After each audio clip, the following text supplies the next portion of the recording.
Nitesh unmute कर. Okay, करूया start.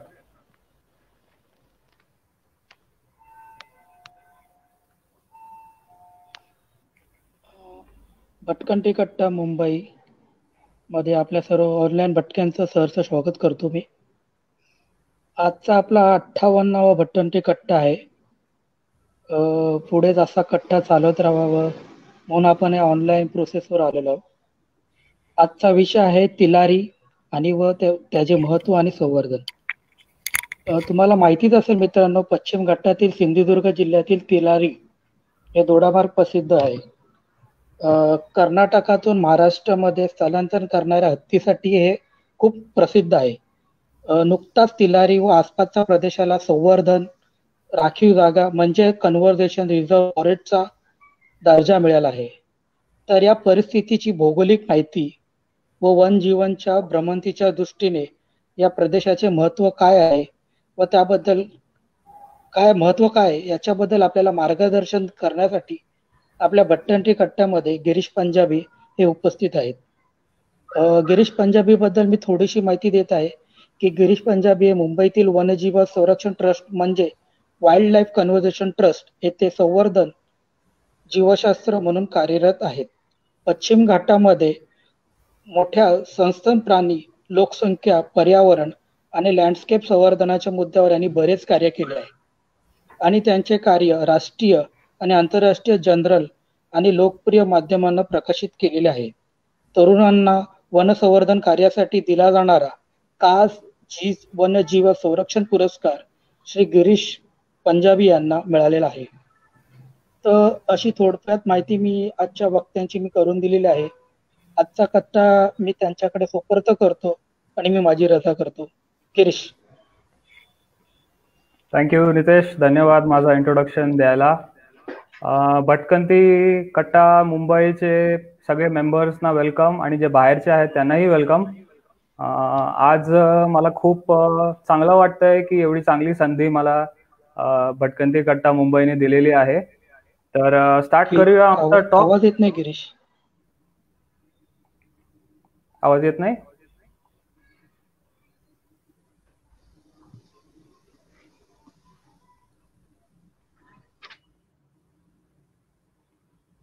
Okay, start करूया आपला टॉक.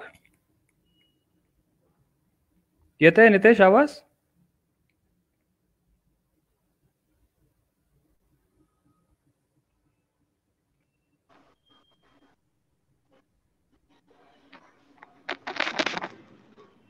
येतोय ना?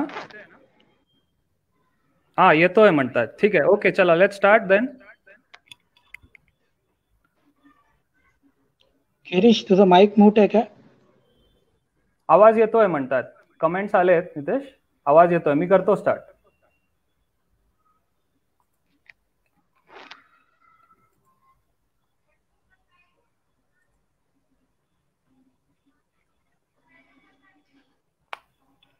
ओके गाईज, स्टार्ट करूया. आजचा टॉक आहे तिलारीवर, इम्पॉर्टन्स आणि कॉन्झर्वेशन. तिलारी बद्दल सांगायचा आधी थोडासा मला पश्चिम घाटाबद्दल सांगायचं आहे.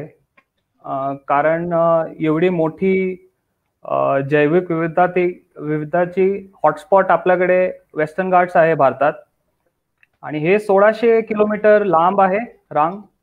याला आंतरराष्ट्रीय दर्जा दिलेला आहे हॉटेस्ट हॉटस्पॉट म्हणून, कारण एवढे इकडे प्रजाती जैविक विविधता भेटते. एक सेकंड.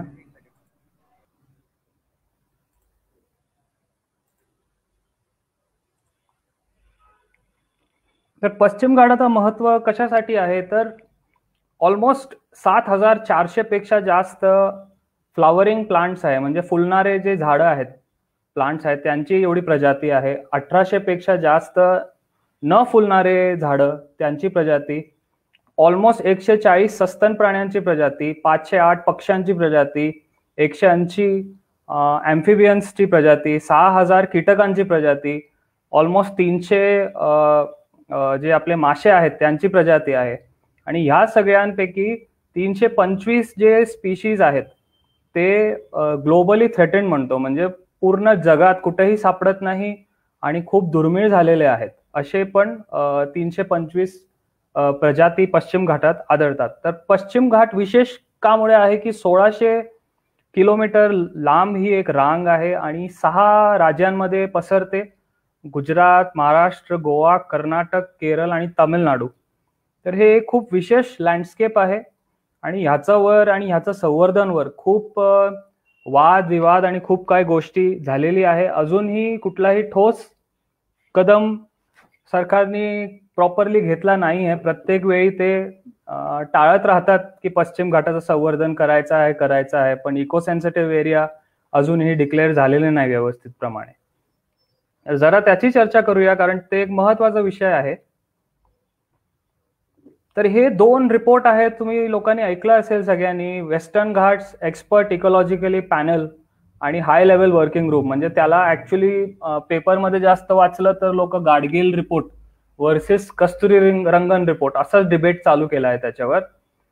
तर काय होतं हे गाडगिल रिपोर्ट आणि कस्तुरी रंगन रिपोर्ट? बेसिकली सरकारने माधव गाडगिल जे एक फेमस इकॉलॉजिस्ट आहेत त्यांना, ते हेड होते त्या कमिटीचे, आणि त्या कमिटीला एक काम दिलेलं होतं की तुम्ही पूर्ण पश्चिम घाट जे प्रदेश आहेत त्याला तुम्ही इको सेन्सिटिव्हचा दर्जा कुठे कुठे द्यायला पाहिजे ते तुम्ही एक वैज्ञानिक पद्धतीने स्टडी करून आम्हाला सांगा. तर गाडगिल समितीने आपली रिपोर्ट सबमिट केली. गाडगिल समितीने ऑलमोस्ट अख्खा जे पश्चिम घाट आहे त्याला इको सेन्सिटिव्ह झोनचा दर्जा दिलेला होता.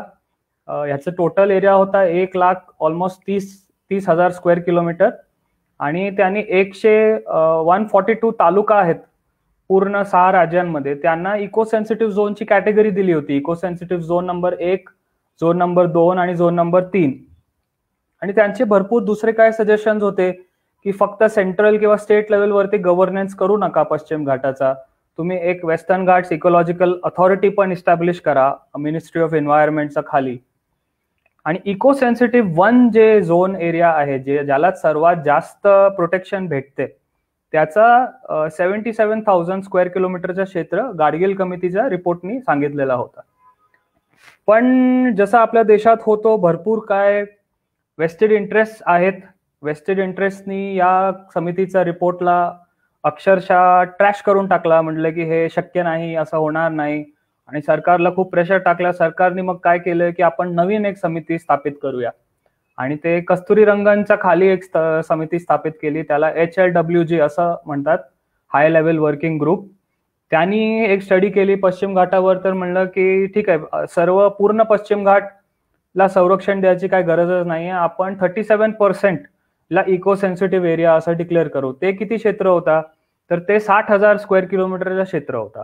त्याच्यात त्यांनी 123 गावांची निवड केली आणि त्यालाही त्यांनी फर्दर डिवाइड केला, म्हणजे कल्चरल एरिया केला एक आणि नॅचरल एरिया केला एक. आणि ESA मध्ये काय केलं, सगळे जे रेड कॅटेगरीचे प्रोजेक्ट्स आहेत त्यांना बॅन करून ठेवलं, पण जे मोठे धरण प्रकल्प आहेत त्यांना काय बंदी केली नाही.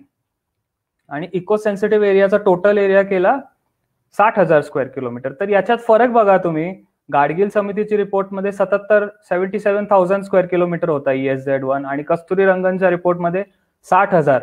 डायरेक्ट 17,000 स्क्वेअर किलोमीटरचं क्षेत्र गायब केला आणि बाकी कुठलाही फॉर्मचा प्रोटेक्शन बाकी एरियाला दिलं नाही. पण हे पण करायला आता कुठलीही सरकार अजून तयार नाही आहे. अजून जे वेस्टेड जे इंटरेस्ट आहेत त्यांना अजून डायल्युशन पाहिजे या रिपोर्टमध्ये, म्हणून एकही राज्याने अजून हे फायनली डिक्लेरेशन केलं नाही आहे. पण होपफुली हे होईल, हे माझी इच्छा आहे.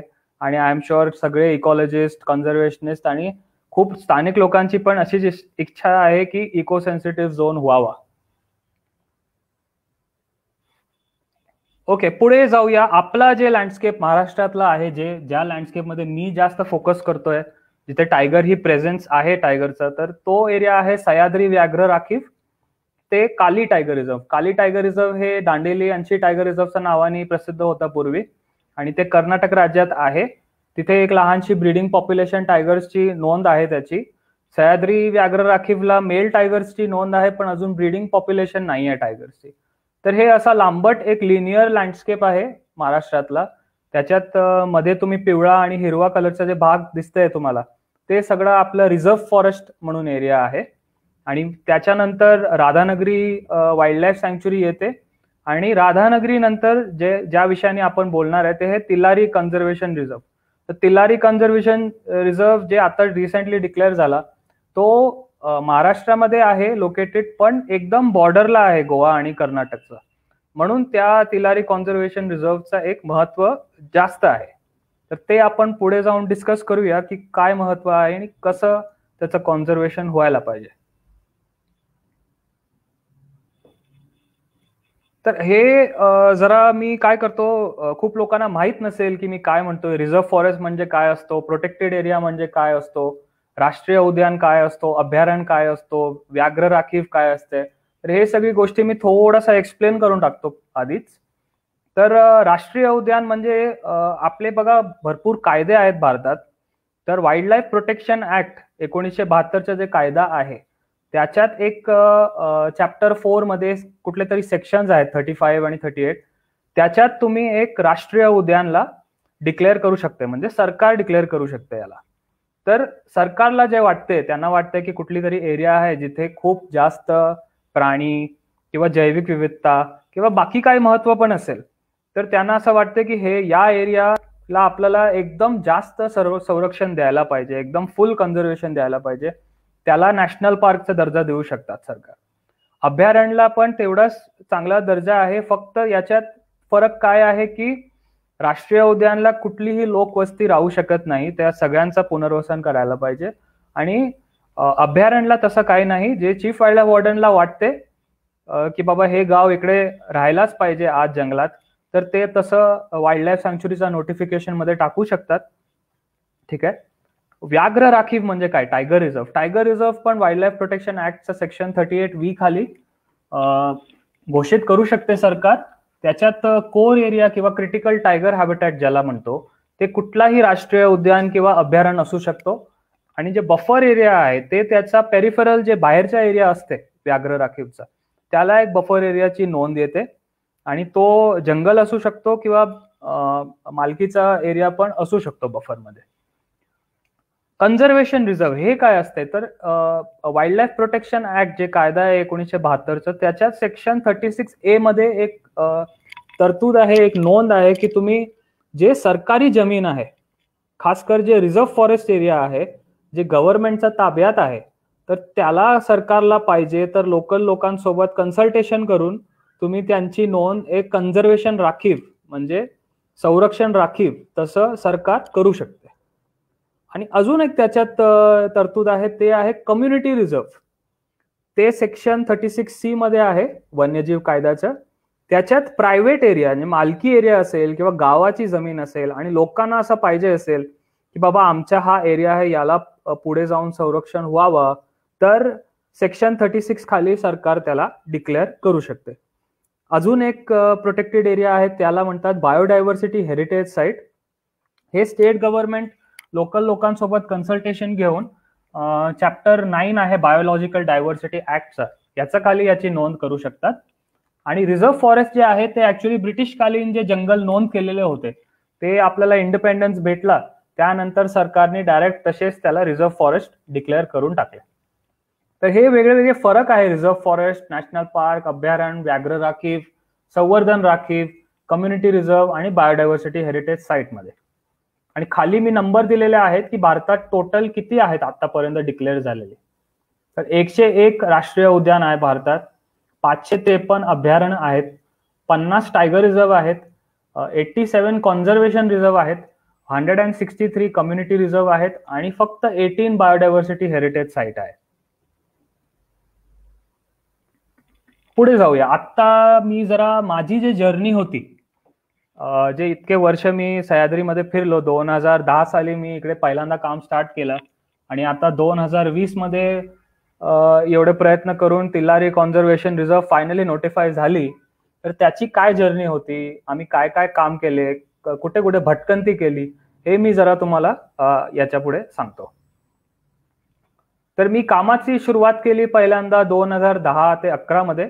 हे माझे पहिले पाऊल होते या लँडस्केप मध्ये. मी जस्ट माझी MSc संपवली होती 2010 साली, आणि डॉक्टर अद्वैत एडगावकर म्हणून आता Indian institute of forest management मध्ये आहेत. त्या टाइमला centre for wild life studies मध्ये ते एक प्रोजेक्ट करत होते इकडे.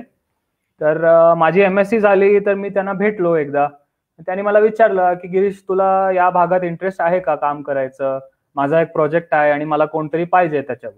म्हटलं ठीक आहे अद्वैत सर, मला खूप इंटरेस्ट आहे आणि मला फिरायचंच आहे पश्चिम घाटात, तर मी नक्की जॉईन करेन. आणि मी जॉईन केलं लगेच त्यांचा प्रोजेक्ट. तर या प्रोजेक्टच्या माध्यमातून मी 5000 स्क्वेअर किलोमीटरचा पहिल्यांदा सर्वे केला 2010-11 मध्ये.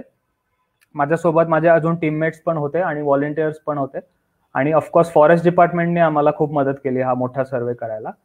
तर पहिला जे सर्वे केला आम्ही कोयना वाईल्ड लाईफ सँक्च्युरी ते तिलारी त्या टाइमला काय होता मला माहित पण नव्हता. दोडामार्ग रेंज तेवढी माहित होती मला. तर हा 5000 स्क्वेअर किलोमीटरचा जे पट्टा आहे त्याला आम्ही सर्वे केला. 890 किलोमीटर आम्ही भटकंती केली या जंगलात. पण ही भटकंती वेगळी होती. आम्ही काहीतरी पर्पसमुळे फिरत होतो एवढा, कारण आम्हाला जे मोठे मांसभक्षक प्राणी आहे त्यांची आम्हाला नोंद आणि त्यांचं अस्तित्व ते माहीत नव्हतं या एरियामधनं. तर ते आम्हाला सिस्टमॅटिकली, सायंटिफिकली, वैज्ञानिक पद्धतीने माहीत करायचं होतं. तर हा पहिला काम आम्ही मोठा केलं.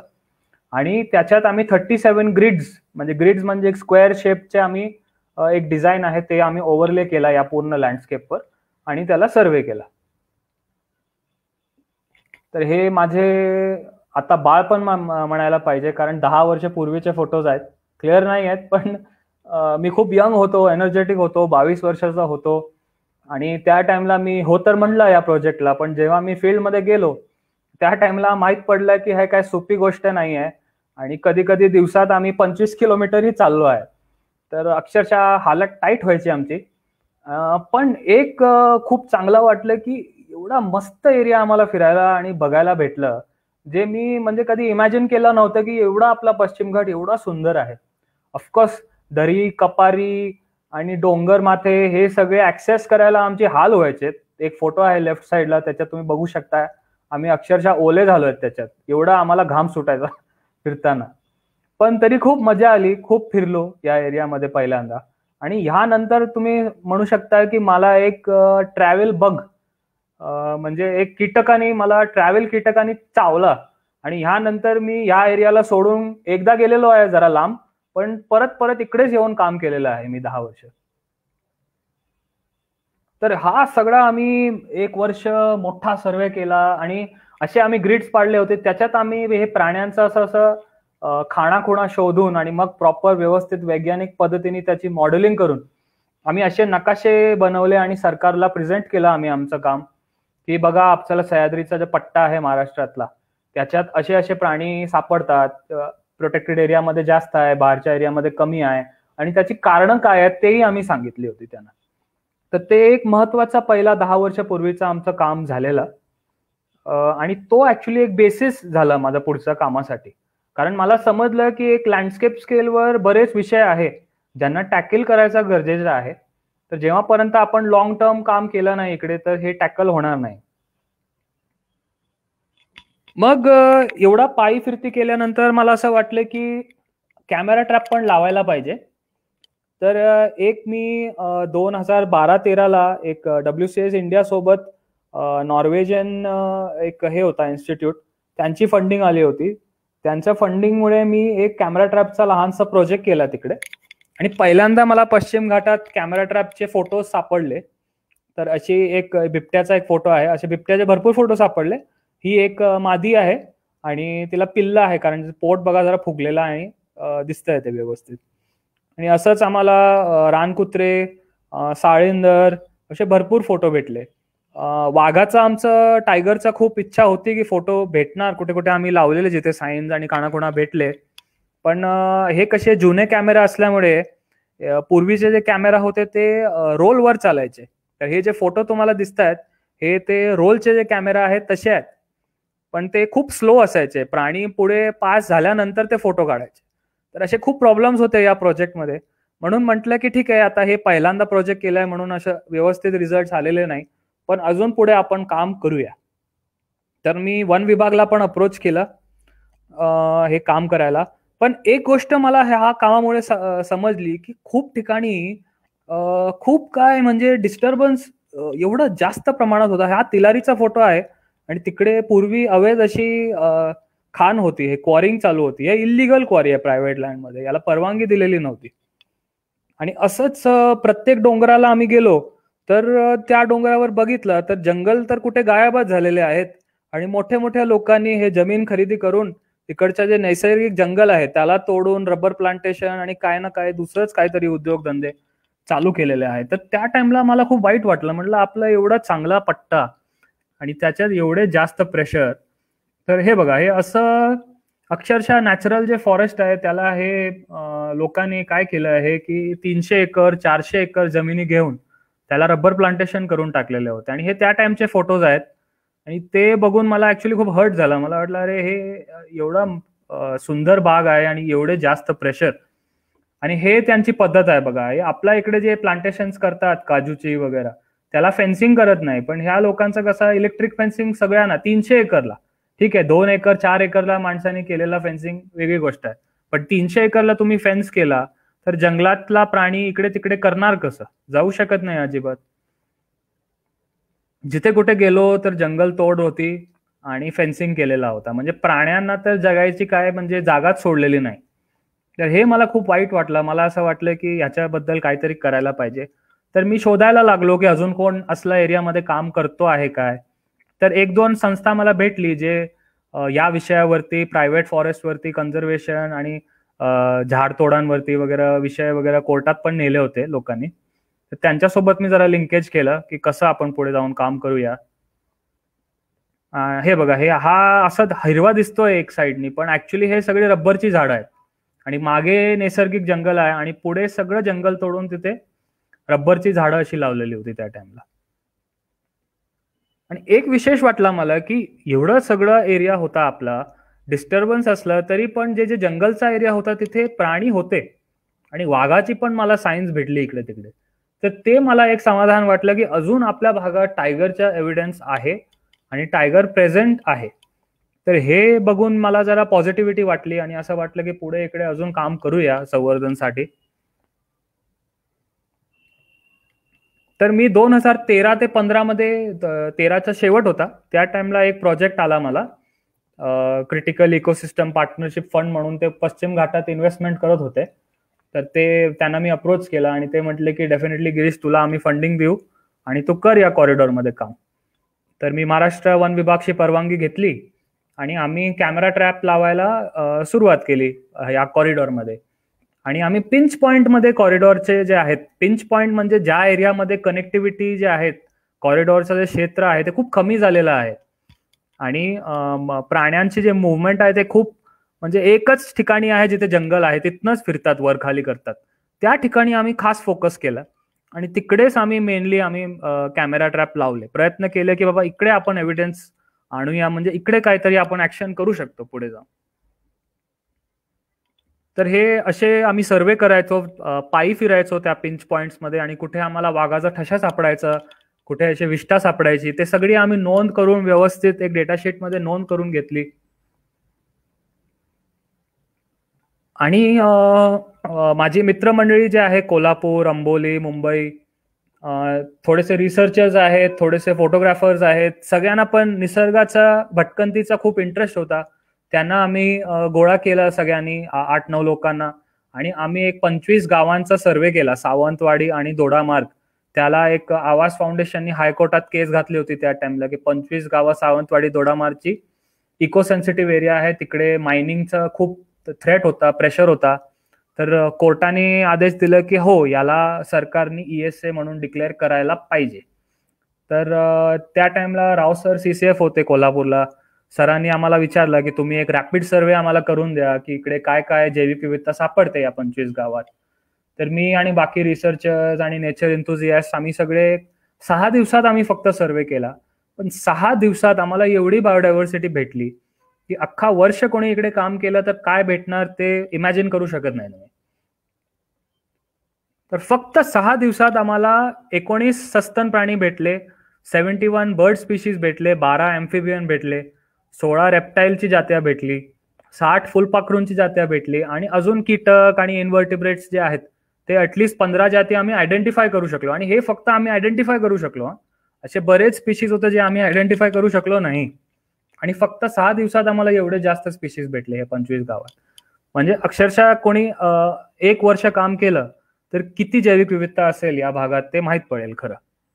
आणि ह्या असल्या एरियाला मायनिंगला डायव्हर्जन करणं म्हणजे अक्षरशः पाप आहे मी म्हणतो. आणि त्या ग्रांटच्या माध्यमातून अंबोलीला आम्ही 1 दिवसाचा एक वर्कशॉपही केला, जे कोल्हापूर, सिंधुदुर्ग बेल्टमध्ये किंवा गोवामध्ये पण एन्व्हायरमेंट, वाईल्ड लाईफ याविषयी काम करायचे किंवा इको टुरिझम करायचे, त्यांना सगळ्यांना आम्ही गोळा केला 1 दिवस आणि बरीच चर्चा केली. काय काय डिफिकल्ट विषय आहे या भागात, कुठले कुठले थ्रेट्स आहेत, आणि एक काइंड ऑफ एक नेटवर्क बनवला आम्ही. आणि त्या नेटवर्कच्या माध्यमातून आम्ही एक पब्लिक हिअरिंग अटेंड केली. आणि 3 डॅमचे प्रोजेक्ट्स होते तिलारी एरियामध्ये, त्याच्या अगेन्स्ट आम्ही रिप्रेझेंटेशन्स दिले. तर काहीतरी फायदा पण झाला आहे एक नेटवर्क बनवायचा. आणि आतापर्यंत आम्ही सगळे टचमध्ये आहेत. तर ती एक अचीवमेंट आहे या प्रोग्रामची, की सगळ्यांना ज्यांना इंटरेस्ट आहे या भागात सिरियसली जे काम करतात ते आतापर्यंत टचमध्ये आहेत आणि काही ना काय कन्झर्वेशनसाठी करतच राहतात. तर हे लोकांना भेटून एक ग्रुप बनवून पण खूप फायदा झाला. आणि ऑफकोर्स वन विभाग शिवाय आम्ही काम करू शकत नाही या एरियामध्ये. त्यांचे भरपूर स्टाफ आहे आणि त्यांचाही आपल्याला ओरिएंटेशन बदलायला पाहिजे.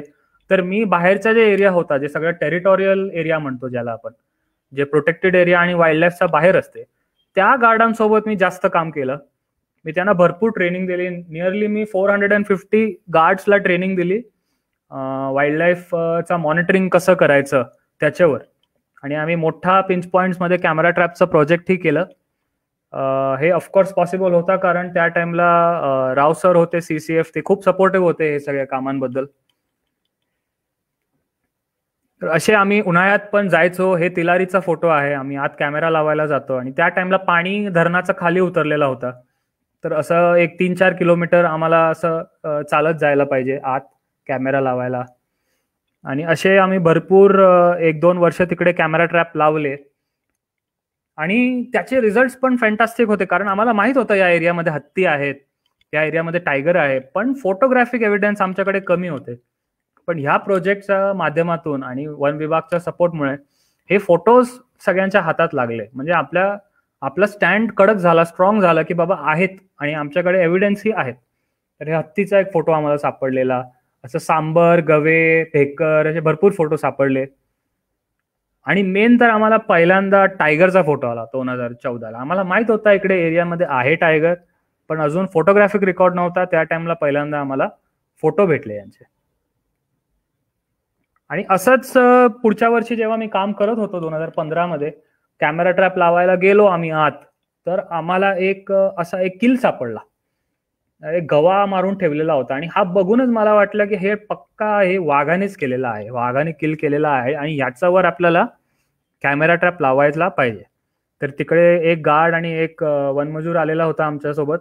तर त्यांनी आम्हाला हेल्प केली आणि आम्ही इकडे ह्या पॉइंटवरच, या किलवरच मी एक इन्फ्रारेड कॅमेरा सेटअप केला. इन्फ्रारेड कॅमेरामध्ये व्हिडिओचा ऍक्शन असतो. तर ते व्हिडिओमध्ये रात्री 3 वाघाचे पिल्लू कैद झाले. आणि ह्यानंतर म्हणजे सगळे अचंबित झाले की अरे बापरे, म्हणजे इकडे ब्रीडिंग ही चालू आहे टायगरचं. तर फिमेल होती, तिने 3 पिल्लं दिलेले होते आणि ते किल वरती आलेले होते रात्री. आणि त्याने थोडंसं किल खाल्लं, पण थोड्या वेळ नंतर ते किल खेचून दुसऱ्या ठिकाणी घेऊन गेली मादी. हे एक खूप छान एव्हिडन्स भेटला आम्हाला त्या टाइमला. आणि आमचं स्टँड जरा स्ट्रॉंग झालं की बाबा या एरियाला काहीतरी आम्हाला करायलाच पाहिजे. पुढे मी सांगतो कसं काय काय केलं ते आणि एरिया कशी आहे. तर हे राव सर आहेत, ते एकदम ऍक्टिव्ह माणूस होते त्या टाइमला आणि आताही आहेत. आणि ते फील्डमध्ये यायचे खूप वेळा आणि स्टाफ सोबत आम्ही फिरायचो. त्यांना सांगायचो कसं मॉनिटरिंग करायची टायगरची, कसे मेजरमेंट्स घ्यायचे, कशी नोंद करून ठेवायची, कारण हे महत्वाचं इन्फॉर्मेशन आणि डेटा होता आमच्याकडे. तर हे त्यांना दाखवत होते की टायगरची स्ट्राईड कशी मेजर करायची असते.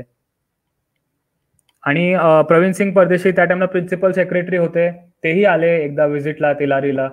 त्या टाइमला चर्चा सुरुवात झाली की बाबा याला काहीतरी करूया, संवर्धन राखीव करूया किंवा अभयारण्य करूया, असं चर्चा चालू झाली सगळ्यांसोबत. एनिवे, मी त्यांच्यासोबत डिस्कशन करत होतो. ते मागे आहेत अनिश अंधेरिया, वाईल्ड लाईफ कन्झर्वेशन ट्रस्टचे प्रेसिडेंट, तेही आले होते. त्यांनी खूप चांगले चांगले सजेशन्स दिले त्या टाइमला, कसं काय करायला पाहिजे. तर एनिवे हे सगळ्या सरकारच्या लेवलवर चालू होतं काम. तेवढ्यात मी काय आपलं काम थांबवलं नाही. 2015 ते 17 मी अजून एक प्रोजेक्ट आणला या एरियामध्ये, आणि आम्ही या टाइमला जे सस्तन जे प्राणी आहेत, पण जे तृणभक्षक प्राणी आहेत, हर्बिवोर जे प्राणी आहेत, जे वाघाचा आणि बिबट्याचा आणि रानकुत्र्याचा भक्ष्य प्राणी आहेत, जे त्यांच्यावर मी एक स्टडी केली. आणि हे रफर्ड फाउंडेशन म्हणून एक इंटरनॅशनल ग्रांट एजन्सी आहे, त्यांच्या माध्यमातून आम्ही एक हर्बिवोर पॉप्युलेशनची एक स्टडी केली. आणि तिकडे हंटिंग पण होत होती, थोडासा हंटिंगचा प्रेशर आहे त्या एरियामध्ये, तर त्याच्यावर पण आम्ही जरा जोर दिला, जरा आपला नेटवर्क वाढवला, जरा इन्फॉर्मेशन काढली की कुठे कुठे शिकार चालू आहे इकडे, अवैध शिकार वगैरे. आणि या प्रोजेक्ट मी म्हणतो की माझा आयुष्यातला सर्वात अवघड प्रोजेक्ट होता, कारण आतापर्यंत मी जंगलात पायवाटांवर भरपूर चाललेलो, पण ह्या प्रोजेक्टमध्ये मला जंगलाचा आतला एरिया आहे ते पायवाट सोडून आत चालायला पाहिजे. म्हणून हा ऑल्दो मी फक्त 200 किलोमीटर चाललो पूर्ण प्रोजेक्टमध्ये, पण आमची अक्षरशः वाट लागली शेवटपर्यंत. खूप अवघड होता, कारण एकदम हिली आणि अंड्युलेटिंग लँडस्केप आहे तिलारीचं, आणि आज जंगलात चालणं म्हणजे खूप अवघड वाटतंय. तरी मजा आली खूप. आणि हे 4 प्राणी होते, त्यांच्यावर आम्ही खास फोकस केला. सांबर, गवे, भेकर आणि रानडुक्कर यांची काय संख्या आहे जंगलात ते आम्हाला नोंद करायची होती, माहिती काढायची होती. तर आम्ही काय करायचो, आम्ही दिवसभर जंगलात फिरायचो, आणि एक आमचा रूट होता, त्या रूटवरती फिरत फिरत आम्ही शोधायचो की बाबा कुठल्या प्राण्याची साईन आहे का. तर मेन आपले ते 4 प्राणी होते ज्यांच्यावर फोकस होता, पण त्या एरियामध्ये हत्ती पण आहे, तर हत्तीची पण नोंद करायचो कधी कधी भेटलं तर. भेकराची, सांबराची, आणि राईट साईडला एक शेवरोटेन लिहिलंय मी, ते आपलं पिसोरी म्हणतात बघा, माऊस डिअर, त्याची पण आम्हाला कुठे कुठे खाणाखुणा भेटली, तर तेही आम्ही नोंद केली. आणि हे एक चौसिंगा नावाचा प्राणी आहे, जे आपल्या एरियामध्ये खूप कमी आहे, सेंट्रल इंडियाला जास्त आहे जंगलात, पण ते आहे आपल्या एरिया पश्चिम घाटात, तर त्याची पण आम्हाला काय खाणाखुणा अशी भेटली तर आम्ही नोंद करायचो. आणि ऍक्च्युली काय झालं, हे 300 स्क्वेअर किलोमीटर मध्ये जे मी काम केलं त्याच्यामुळे मला एकदम चप्पा चप्पा माहीत झाला. आणि खूप ॲडव्हेंचरस काम होतं आमचं. असं कुठल्याही तरी रिमोट एरियामध्ये आम्ही जाऊन कॅम्पिंग करायचो, कारण दुसरा कुठला ऍक्सेसच नव्हता या एरियाला, कुठला रोड नाही, काय नाही. बोट घेऊन आज जायचं, आपलं तंबू, शेकोटी, चूल, राशन सगळं घेऊन जायचं तिकडे. 3 दिवस 4 दिवस जितके दिवस लागतील तितके थांबायचं तिथे, आणि आपला सर्वे कम्प्लीट करून मग 4थ्या दिवशी बोटला परत सांगायचं यायला आणि बाहेर जायला. तर असं आम्ही काम केलं. अवघड परिस्थिती होती, पण तरी आम्ही केलं. त्याची मजा पण वेगळी होती, म्हणजे असा व्ह्यू मला कुठे भेटणार, शहरात तर कधीही भेटणार नाही. हे फक्त जंगलातच भेटू शकते. इथे जाऊन आपला कॅम्पिंग करूया, सकाळी उठल्यावर असं मस्त जंगल आणि डोंगर रान दिसतंय. तर हा एक्सपिरियन्स ही युनिक होता. आणि संध्याकाळी आम्ही सर्वेवरनं आलो तर या नदीमध्ये आंघोळ पण करायचो, आणि ब्युटिफुल फॅन्टास्टिक लँडस्केप आहे तिकडचं तिलारीचं. कधी कधी उन्हाळ्यात पण तिकडे धुकं यायचं, आणि सकाळी आम्ही सर्वेला गेलो की एकदम फॉगी दिसायचा एरिया. तर विशेष वाटायचं की पश्चिम घाटात उन्हाळ्यात पण एवढा धुकं येतो. आणि हा एप्रिल एंडचा फोटो आहे, तिकडे धरणचा पाणी खाली गेलेला आहे, तर एकदम सगळी जी लाल माती आहे ती एक्सपोज झालेली आहे एरियामध्ये. आणि कधी कधी तर अक्षरशः दिसायचंच नाही आम्ही कुठे चाललोय, कारण जे टोपली कारवी आहे ती उन्हाळ्यात मरून जाते, आणि जेव्हा मेली तर त्या टाइमला खाली दगड आहे काय आहे काहीही कळत नाही. आणि त्यामुळे काय होतं की कधीतरी दगड येतो आणि तुम्ही घसरतात, खाली पडतात. मला इंजरीज ही खूप झाली त्या प्रोजेक्टमध्ये.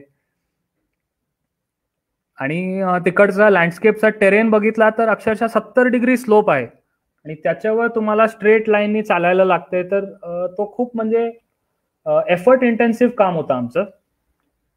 हे बघा, असं 70 डिग्री स्लोपवर आम्ही स्ट्रेट लाईन मध्ये वर जायचं होतं आम्हाला सर्वे करायला. पण ठीक आहे, एकदा आम्ही वर गेलो तर एकदम मस्त वाटायचं की हा फायनली टॉपला आलो बाबा, सर्वे तरी संपला आमचं.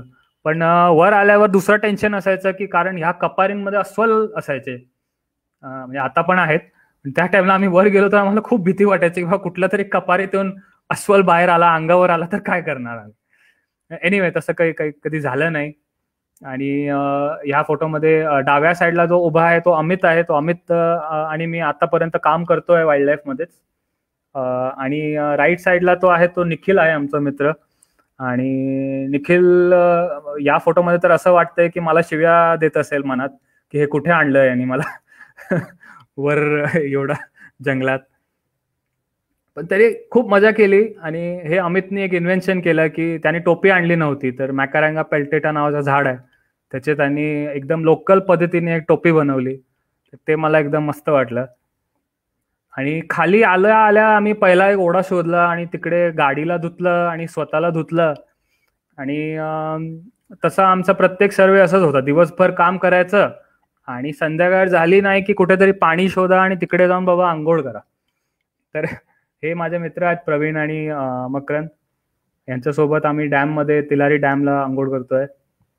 आणि कुठल्या कुठल्या एरियामध्ये समरमध्ये आम्ही जेव्हा फिरत होतो तेव्हा डुक्करांची अशी सायन्स भेटायची. ऍक्च्युली तिथे आग लागलेली आहे जंगलात, पण जे जुनी सायन्स आहेत डुक्करांची, डुक्कर काय करतात, उखरतात, कंदमुळं खायला ना जमिनी उखरतात. तर ते जे सायन्स होती, अशी सायन्स आम्ही नोंद करायचो आमच्या सर्वेमध्ये की बाबा या एरियामध्ये डुक्कराचा प्रेझेन्स आहे.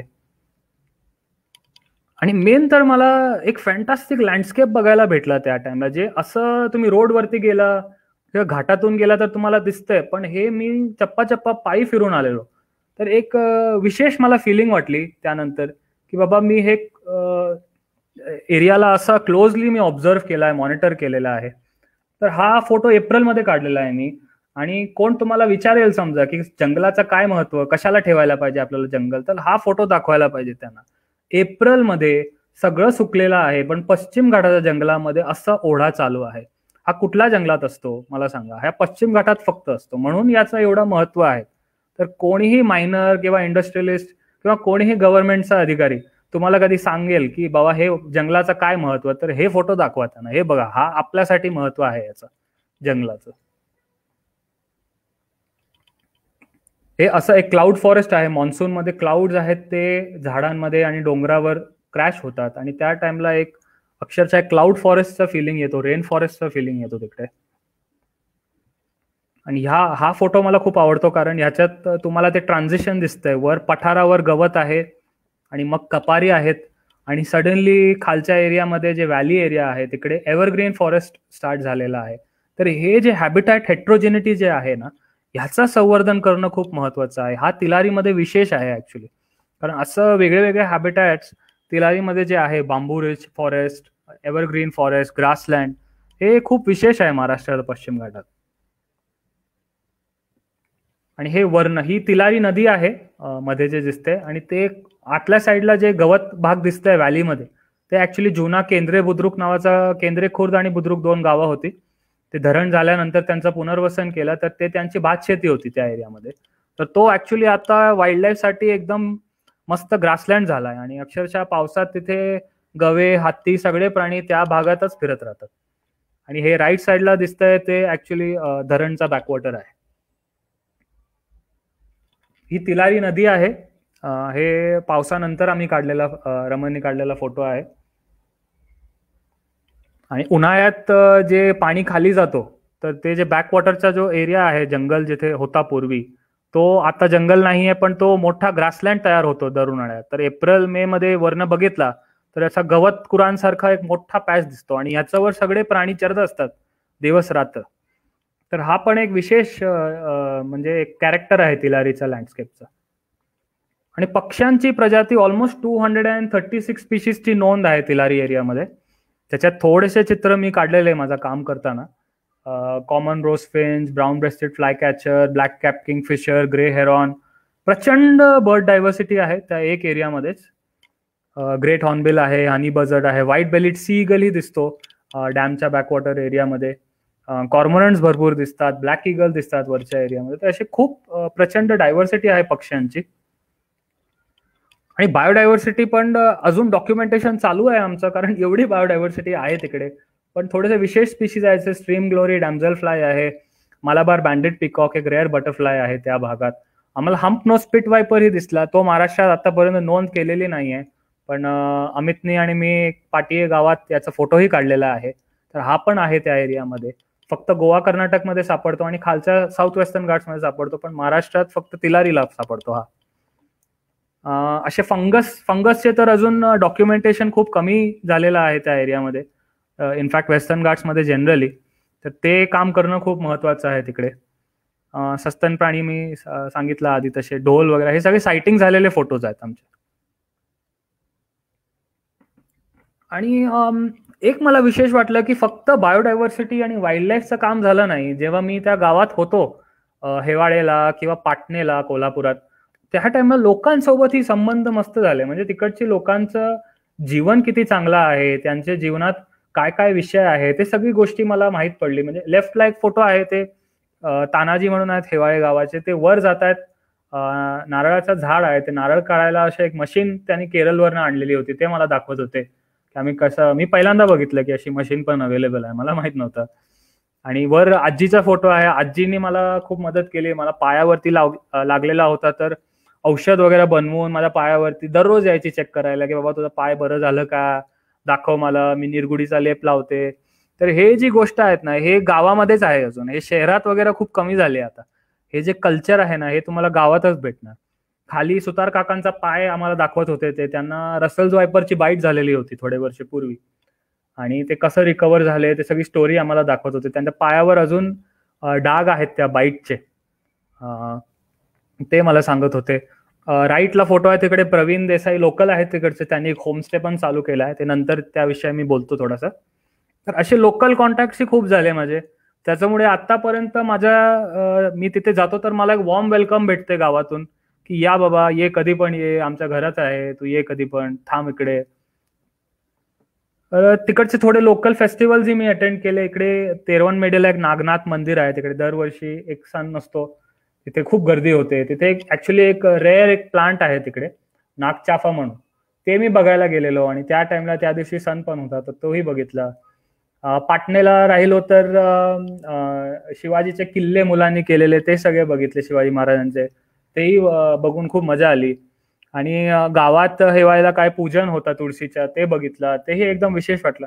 काय झालंय की शहरात हे हळूहळू जे कल्चर आहेत ना, हे हळूहळू हळूहळू एक्सटिंक्ट होत आहेत. आपण वेस्टर्नाइज होत चाललोय शहरात, पण गावात अजून ती प्युरिटी आहे कल्चरची, ते बघायला खूप मजा येते आणि काहीतरी विशेष आणि नवीन एक्सपिरियन्स वाटते माणसाला. आणि हेवाळे गावात एक सुंदर राई आहेत, तुम्ही कधी तिकडे गेला तर बघा नक्की. त्यांचे जुने पाषाण आहेत त्या राईमध्ये, आणि तिकडे सराका अशोका, जे सीता अशोक म्हणतो, त्याचा एक जंगल आहे. आणि ज्या टाइमला तो फुलला तर अख्खी राई जी आहे अक्षरशः अशी लाल भडक होते. हे थोडे फोटोज मी टाकले आहेत तिकडे. आणि 2016ला 2 मुली पण आलेली होती तिकडे, अनुष्का आणि अक्षता. दोघांनी स्वतःची MSc स्टडी तिलारीला केली, हेवाळे गावात राहून केली. अनुष्काने कॅमेरा ट्रॅप लावून सस्तन प्राण्याचं काजू आणि जंगलात एक कंपॅरिझन केला, आणि अक्षताने मांसभक्षक प्राण्यांचा एक कंपॅरिझन केला, काजू, रबर आणि जंगलात. तर हे आम्ही एक कार्यक्रम होता तिकडे गावात, इथे जरा एक्सप्लेनेशन देतोय सगळ्यांना की कसं आमचं काम चालतो आणि काय करतो आम्ही, नेमका त्याचं काय पर्याय आहे. थोडासा WRCS संस्था आहे, त्यांनी लोकांना एक सेशन पण दिला की तिकडे हत्तीचा थोडा म्हणायला नको, पण तिकडे नुकसान खूप होते शेत जमिनीची हत्तीमुळे. तर त्यांना जरा ट्रेनिंग पण दिलेली की लो कॉस्ट इफेक्टिव्ह जे मेथड्स आहेत ते कसं करायचं शेतकरी माणसानी, आणि कसं हत्तीला जरा लांब आपण करू शकतो. आता ह्याला मिक्स सक्सेस आहे, थोडे लोक वापरतात, थोडे लोकांना विश्वास नाहीये तर वापरत नाही, कोण कोण म्हणतंय की कामच करत नाही, पण असा मिक्स सक्सेस म्हणू शकतो या गोष्टीला. तर एक मला खूप भारी वाटलं तिकडे काम करून. लेफ्टला एक फोटो आहे, त्याच्यात सगळ्या मुलांच्या हातात कॅमेरा आहे. तर हे आताची पिढी आहे. जुनी पिढी त्याच्या हातात बंदूक होती, पण आता जी नवीन पिढी आहे त्यांच्या हातात सगळ्यांकडे कॅमेरा आहे. तर हा एक जे चेंज झाला आहे तो खूप महत्वाचा चेंज आहे. आणि ह्या सगळ्या लोकांना त्यांचा कल्चरही जपवायचा आहे, त्यांच्या कल्चरमध्येही राहायचं आहे, प्लस त्यांना निसर्गही संवर्धन करायचं आहे. तर हे एक खूप चांगली गोष्ट आहे दोडामार्ग आणि तिलारी एरियाची. आणि हे सगळे चांगले खास मित्र झाले आहेत माझे आता एवढे वर्ष तिकडे काम केल्यावर. तर ओके, आपल्या विषयावर आऊया. 2020 मध्ये ऑलमोस्ट मी 10 वर्ष या लँडस्केपमध्ये काम केलं. त्यानंतर सरकारने फायनली, आणि मी खूप आभारी आहेत माननीय मुख्यमंत्री आणि फॉरेस्ट मिनिस्टर दोघांनी हे निर्णय घेतला, आणि शेवटी तिलारीला संवर्धन राखीव म्हणून घोषित केला. आणि एवढा चांगला डिसिजन घेतला की फक्त सरकारी जे जंगल आहे त्याला डिक्लेअर केला. म्हणजे मालकी जे आहेत लोकांची त्याच्यावर याचं काही हे परिणाम होणार नाही असं त्यांनी डिसिजन घेतलेलं आहे. तर तिलारीचं काय महत्व आहे, कशासाठी महत्व आहे, तर आता तुम्ही बघू शकता ह्या मॅपमध्ये की तिलारीचं जे लोकेशन आहे सियारचं, तो एकदम आपल्या बॉर्डरवर आहे. एक साईडला कर्नाटक आहे आणि एक साईडला गोवा आहे. आणि हे सगळं जे जंगल आहे हे वाघाचं, हत्तीचं आणि बाकी जे मोठे सस्तन प्राणी आहे, राधानगरीपर्यंत यांचा मोठा तो कॉरिडॉर आहे, त्याला तो कनेक्ट करतो विशेषतः. म्हणजे तिलारीचं जंगल समजा तुटला तर अख्खा आपला पश्चिम घाट जे आहे वरचा भाग तो कर्नाटक, गोवा आणि खालच्या सदर्न वेस्टर्न घाट्स वरनं डिस्कनेक्ट होणार. म्हणून याचं महत्व आहे. ऑल्दो एरिया खूप लहान आहे, 30 स्क्वेअर किलोमीटरचा एरिया दिसेल तुम्हाला ऑन पेपर, पण ऍक्च्युली तो बऱ्यापैकी महत्वाचा जंगल आहे कॉरिडॉरसाठी. म्हणून हा एक खूप चांगली अचीवमेंट होती मी म्हणू शकतो, जे after 10 years of working hard ते झाली. आणि एक मध्ये 29 जुलैला यावर्षी एक न्यूज पण आली की एक मेल टायगर आहे तो सह्याद्री व्याघ्र राखीवरनं काली व्याघ्र राखीवला गेला. ऑलमोस्ट 300 किलोमीटर चालत गेला. म्हणजे याचा अर्थ काय आहे की तो कॉरिडॉर अजून जिवंत आहे आणि कॉरिडॉर जिवंत आहे तर त्याला टिकवायला पाहिजे आपल्याला काही पण करून, कारण हे वाघ आहेत ते वर खाली फक्त कॉरिडॉर मध्येच करू शकतात. हे एक सॅटेलाइट मॅप आहे तिलारी कन्झर्वेशन रिझर्वचा. तुम्ही वरच्या साईडला बघू शकतात जिथे जिथे लोकांची शेती आहे तिकडे जंगल नाही आहे आता, पण जे खालचा एरिया आहे, जे खालची व्हॅली आहे, धरणच्या आजूबाजूला जंगल आहे, तो इंटॅक्ट आहे आतापर्यंत आणि तो सर्वात महत्वाचा वाईल्ड लाईफ एरिया झाला आहे आता. तर ऍक्च्युली प्रोटेक्शन बघितला तर 30 स्क्वेअर किलोमीटर ऑन पेपर आहे, पण हे बाउंड्रीच्या आत तुम्ही जंगल मोजला तर रफली 90 स्क्वेअर किलोमीटरचं जंगल आहे. तर त्याच्यात 30-35 स्क्वेअर किलोमीटरचा वनसंवर्धनाचं क्षेत्र आहे, म्हणजे प्रायव्हेट फॉरेस्ट एरिया आहे, त्याच्यावर जरा डिस्प्यूट चालू आहे, पण तोही जंगल आहे आतापर्यंत. वाईल्ड लाईफ त्यांना यूज करते त्या एरियाला.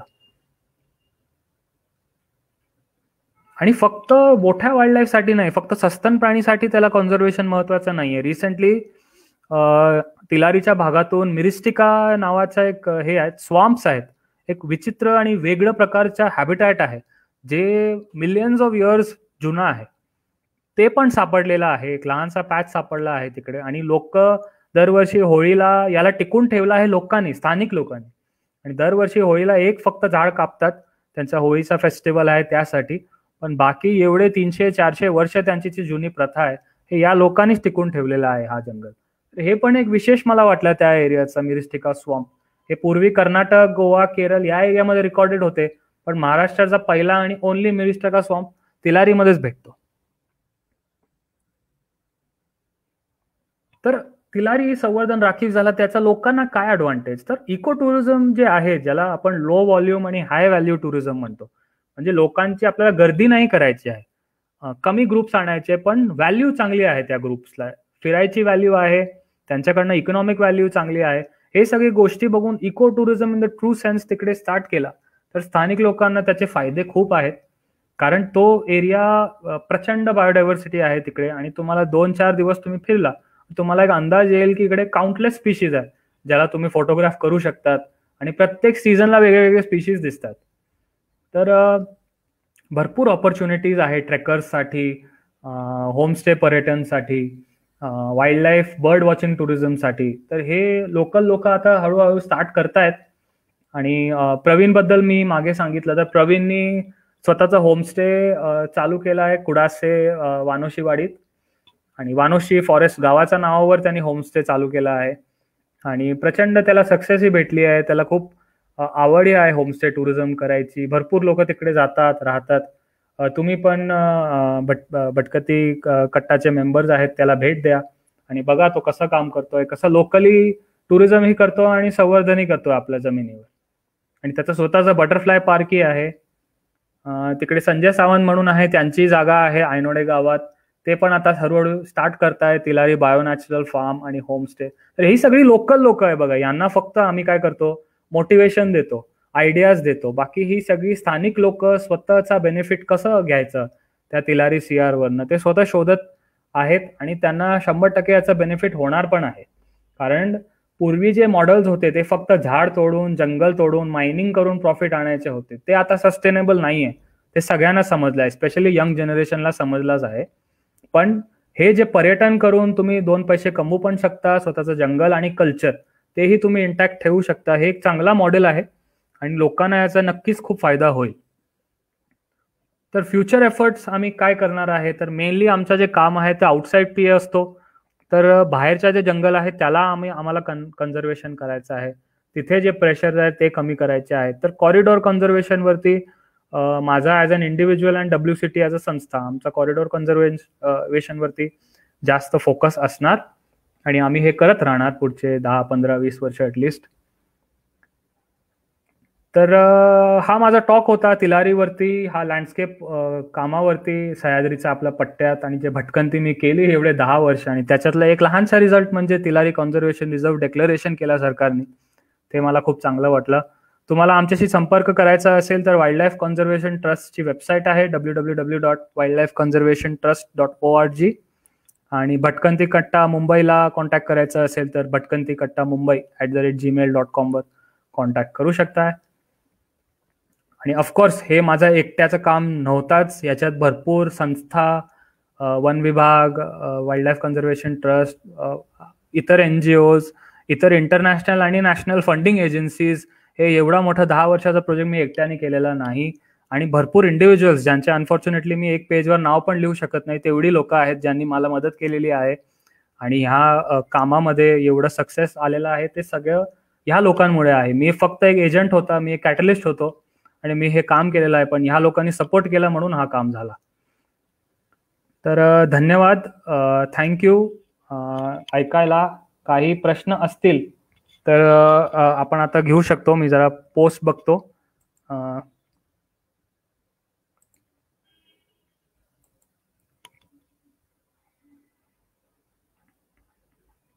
थँक्यू मित्रांनो, एवढा पेशंटली ऐकला तुम्ही माझं टॉक.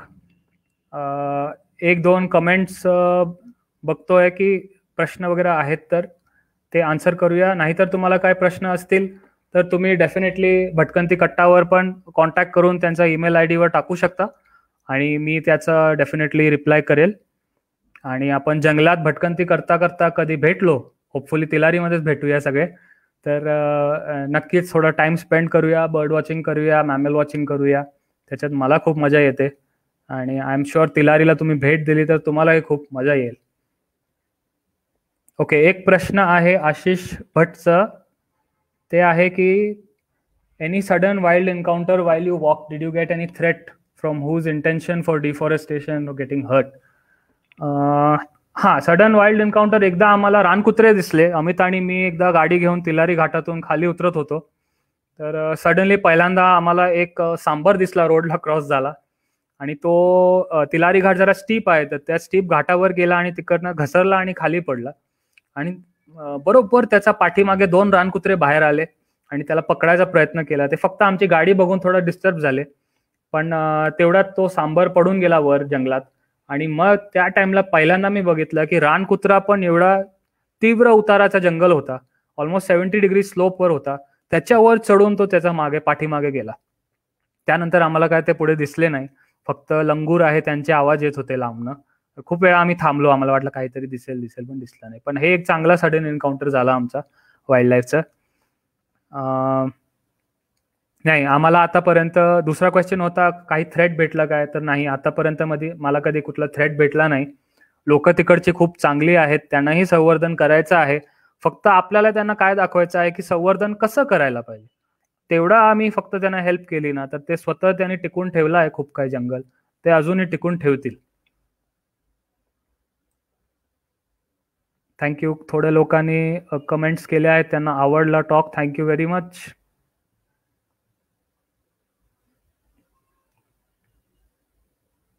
ओके, थोडं प्रवीण देसाईचं कॉन्टॅक्ट विचारला आहे लोकांनी. तर वानोशी फॉरेस्ट होमस्टेचा फेसबुक पेज आहे, त्याच्यावर जाऊन चेक करा. तिलारी बायोफार्मचा पण फेसबुक पेज आहे, तुम्ही त्याच्यावर जाऊन चेक करू शकता.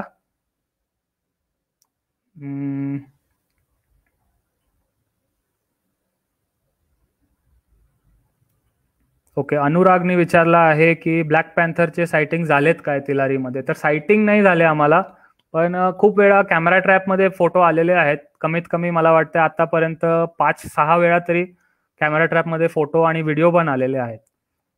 तर येस, झालेला आहे ब्लॅक पॅन्थरची नोंद तिकडे.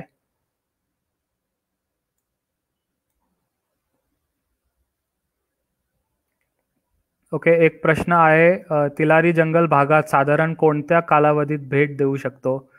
तर तुम्ही कधीही जाऊ शकता, तसं काही प्रॉब्लेम नाही आहे. फक्त एक कोरोनाचा वॅक्सिन येऊ द्या बाहेर. मला असं वाटतं थोडं सेफ्टी असेल तर त्या टाइमला गेलं तर बरं आहे. नाहीतर वर्षभर तिकडे पर्यटन चालू असते. उन्हाळ्यात थोडंसं गरम वातावरण असते आणि पावसाळ्यात थोडा जास्त पाऊस असते. पण तुम्ही समजा भटकंती करणारा माणूस असेल तर त्याला काही प्रॉब्लेम होणार नाही, त्यांना मजा येईल त्या सीझनमध्ये पण. ओके, अजून एक प्रश्न आहे, हल्ली हत्तीचा खूप उपद्रव होत आहे तिलारी जवळ, त्याबाबत काही जनजागृती झाली आहे काय? तर हो, जनजागृती झाली आहे, पण तिकडे विषय काय आहे तुम्हाला सांगतो. जे 7 गावांचा तिलारी खोऱ्यातून रिलोकेशन झाला तो पूर्ण एरिया आहे तो वाईल्ड झाला आहे आता. तर त्या खोऱ्यात एकही गाव नाही, आणि जे बाजूचा खोर आहे तिकडे लोकवस्ती आणि गाव आहे, त्यांचं प्रमाण थोडा शेत जमीनचं प्रमाण कमी आहे आणि जंगलाचं प्रमाण आजूबाजूला जास्त आहे. तर ऍक्च्युली व्हॅलीमध्ये सगळी गावं आहेत आणि त्यांचं जे पिकं आहेत ते सगळी कॅश क्रॉप्स आहेत तिकडे. काजू सोडलं तर केळी आणि भात शेती, हे जे सगळी शेती करतात ते हत्तीला खूप आवडते खायला. तर अनफॉर्च्युनेटली काय झालंय की जेव्हापर्यंत थोडेसे अजून ठोस स्टेप्स घेतले नाही तेव्हापर्यंत हा कॉन्फ्लिक्ट लवकरच थांबणार नाहीये, त्याला टाइम लागेल. पण ऑफकोर्स अवेअरनेस करून त्याला आम्ही चेंज करायचा प्रयत्न करतोय. म्हणजे क्रॉप टाईप समजा चेंज झाला, समजा पुढे जाऊन कोणाला इसेन्शियल ऑइल्सचा धंदा करायचा असेल, इसेन्शियल ऑइल्समध्ये पैसे पण चांगले आहेत, किंवा बांबू प्लांटेशन्स जे आहेत ते जरा व्यवस्थित प्रमाणे केली तर मला वाटतं थोडाफार जे कॉन्फ्लिक्ट आहे जे बाकी कॅश क्रॉप्समुळे होतो ते कमी होऊ शकतो. पण हे सगळं ट्रायल अँड एरर आहे, अजून हे कोणी व्यवस्थित प्रमाणे केलेला नाहीये. पुढच्या प्रोजेक्ट्समध्ये आम्ही हे सगळं ट्राय करू आणि बघू कसं आम्ही कॉन्फ्लिक्ट कमी करू शकतो. तेजस लोकरेचा एक प्रश्न आहे की कॉरिडॉरचा इम्पॉर्टन्स काय आहे? तर कॉरिडॉर म्हणजे ऍक्च्युली जोडमार्ग म्हणतो त्याला आपण. जोडमार्ग म्हणजे एक प्रोटेक्टेड एरिया असेल, समजा राधानगरी असेल आणि कर्नाटकला समजा भीमगड असेल किंवा काली व्याघ्र राखीव असेल, त्याचा मधला जो जंगलाचा पट्टा आहे त्याला आपण जोडमार्ग किंवा कॉरिडॉर म्हणतो. तर त्याचा महत्व म्हणजे हाच आहे की प्राणी इकडनं तिकडे जायला पाहिजे. सोर्सेस टू सिंक आम्ही म्हणतो एक, म्हणजे ज्या ठिकाणी प्रजनन होतंय तिकडे जिथे संख्या जास्त होते तर ते दुसऱ्या ठिकाणी मध्ये जाणार कसं? जसं आपल्याला रस्ते लागतात तसे प्राण्यांना पण कॉरिडॉर लागतात जंगलाचे. तर ह्याचा अर्थ आहे जोडमार्ग किंवा कॉरिडॉर. ओके, सुदेशचा प्रश्न आहे, डिस्कनेक्टेड ग्रीन झोन्स एकमेकांना कनेक्ट करणं शक्य आहे का? नक्कीच शक्य आहे. ते कसं करायचं ते खूप व्हेरिएबल आहे. म्हणजे लोकांची मालकी जमीन स्वतः इच्छा असेल लोकांना तर ते जंगल ठेवून 2 ग्रीन झोनला कनेक्ट करू शकतात. सरकारी जंगल ऑलरेडी असेल तर ते कनेक्टेड आहे, त्याला तुम्ही जास्त प्रोटेक्शन आणू शकतात. तर भरपूर मार्ग आहे आणि असं नेसेसरी नाहीये की प्रत्येक ठिकाणी जंगलच पाहिजे तुम्हाला. अनुष्काने जी स्टडी केली आहे तिलारीमध्ये त्याच्यात तिची फाइंडिंग अशी होती की काजू प्लांटेशन मध्ये पण सस्तन प्राणी फिरतात. सांबर आहे, पॉर्क्युपाईन आहे, हे प्राणी आहेत त्यांना काजू प्लांटेशन ही चालते. त्याच्यातही फिरून ते एक एरियातून दुसऱ्या एरियामध्ये जाऊ शकतात. तर कुठले कुठले जे लँड यूज टाईप आहे ते आपण तसंही ठेवून लोकांनाही फायदा भेटू शकते आणि जंगलचं संरक्षणही होऊ शकते आणि कॉरिडॉर कनेक्टिव्हिटी पण तसंही होऊ शकते. तर हे स्टडी करणे गरजेचं आहे की एक्झॅक्टली कसं आपण कनेक्टिव्हिटी ठेवूया 2 एरियाजमध्ये. Okay, thank you. खूप लोकांचे प्रश्न आले होते. आता आपला टाइम संपायला आला आहे. तर अजून काही प्रश्न असतील तर प्लीज भटकंती कट्टाचा ईमेल ID वर किंवा फेसबुक ग्रुपवर मेसेज टाका आणि ते मला कनेक्ट करतील. वाईल्ड लाईफ कन्झर्वेशन ट्रस्टला कनेक्ट करायचं असेल तर आमची वेबसाईट आणि फेसबुक पेज आणि इंस्टाग्राम पेज नक्की बघा. थँक्यू एव्हरीबडी, धन्यवाद. मला खूप चांगलं वाटलं, एवढा चांगला ऑडियन्स भेटला आणि मस्तपैकी माझा टॉक ऐकला आणि भरपूर प्रश्नही विचारले. पुढच्या वेळेस परत कधीतरी ऑपॉर्च्युनिटी भेटली तर नक्की परत टॉक देईन. ओके, धन्यवाद. Goodbye, good night, take care.